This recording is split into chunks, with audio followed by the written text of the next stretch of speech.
Un plot device, traducido como a herramienta argumental, o herramienta narrativa, o como rayos le quieras llamar, es un elemento que encuentras en toda historia con un mínimo de complejidad. Los plot devices vienen en muchas formas y todas tienen el mismo propósito: servir a la narrativa y hacer avanzar la historia. Los plot devices están estrechamente relacionados con la conveniencia de un evento, y a pesar de que esto puede salir contraproducente en muchas ocasiones, es aún así un elemento del que no puedes escapar. Todas las historias mínimamente complejas poseen su grado de conveniencias para que las cosas se den, por lo que lo más que podemos hacer es controlar qué tan conveniente es un evento. Nótese que un plot device puede ser un objeto, un evento o incluso un personaje. En pocas palabras, es un recurso más que algo físico. Como dije, toda historia mínimamente compleja necesita de ciertas conveniencias para que la trama avance, pero la razón de por qué abusar de esto termina siendo contraproducente es porque la serie empieza a sentirse menos orgánica. Los eventos empiezan a dejar de ser factibles, se sienten más como un capricho del autor para que la historia pueda avanzar y no como la causa y efecto razonables de algo.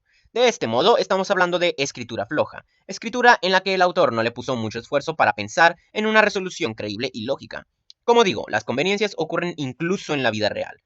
Uno de pronto se cruza con alguien que cambiará nuestras vidas, y que si no fuera porque se te ocurrió ir a la tienda exactamente a las 3 p.m., jamás te hubieras encontrado con esa persona, y tu vida hubiera tomado un rumbo completamente distinto. ¿O cuántos de nosotros no ha tenido la mala suerte de llegar tarde a un evento porque pasó algo inesperado en el último momento que estaba fuera de nuestro poder? La clave de escribir conveniencias en una historia es la cantidad. Si el protagonista se encuentra de casualidad con un personaje clave al inicio de un arco, ok, eso es posible. Pero si el protagonista se está encontrando con personajes clave al inicio de todos los arcos, eso es sospechoso. ¿Es que acaso esta persona está bendita o tiene algún superpoder? Debe haber una línea muy gruesa que separe un evento conveniente de otro, y debe haber un sentido mínimo de la probabilidad y estadística.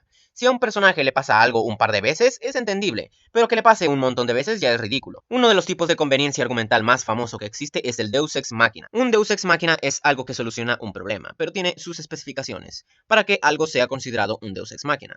Tiene que, 1. Ser algo externo a las decisiones y elecciones del personaje de turno. La solución viene de un personaje muy menor que no había tenido participación hasta ese punto, de cosas de la naturaleza o simplemente de la suerte, la magia, el karma o el poder divino. 2. Los Deus Ex Máquinas son rápidos, son repentinos e inesperados. Y 3. Los Deus Ex Máquinas son usados para solucionar específicamente situaciones que son retratadas como imposibles de solucionar. Ojo, que una situación sea retratada como imposible de solucionar no es lo mismo que dicha situación en efecto sea imposible de solucionar.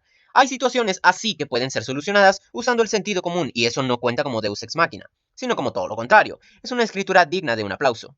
La contraparte del Deus Ex Machina es el Diabolus Ex Machina, lo cual es exactamente lo mismo, solo que al revés. No es para solucionar algo, sino para empeorarlo o arruinarlo. A pesar de ser una conveniencia argumental, este tipo de conveniencias no son tan dañinas y a veces hasta son bienvenidas, pues añaden más tensión al poner en aprietos al personaje que esté en problemas. Todo bien hasta ahí. El problema de este recurso es que si hundes demasiado al protagonista y quieres que éste salga victorioso, necesitarás de una conveniencia argumental aún más grande para sacarlo del problema.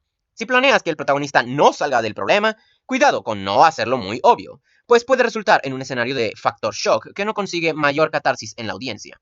Ahora, sobre la pregunta de si los Deus Ex Máquinas son siempre malos, la respuesta es sí, pero no siempre son terribles y pueden ser hasta tolerables. En este caso depende del contexto. No es lo mismo usar Deus Ex Máquinas en JoJo y Dragon Ball a usarlos en algo como Monster. Monster le afectaría más una resolución así porque es una serie que pretende ser lo más verosímil posible, para que lo relaciones con el mundo real. En el caso de JoJo y Dragon Ball sigue siendo un mal recurso, pero lo toleramos más por la naturaleza irrealista y exagerada de esas series. De hecho, en el particular caso de JoJo, muchas batallas que son retratadas como imposibles de ganar son solucionadas con un buen uso del sentido común, mientras que otras simplemente recurren al Deus Ex Machina o a alguna otra conveniencia, pero eso solo termina añadiendo más a la naturaleza absurda y extrema de la serie. Claro que no es totalmente inmune a este tipo de recursos, puesto que hasta JoJo ha tenido sus resoluciones de mierda, pero ya depende más del contexto. Además, no confundir los Deus Ex Máquinas con el Plot Armor. El Plot Armor es cuando un personaje que no es superpoderoso termina sobreviviendo a cualquier tipo de situación de las formas más irrisibles.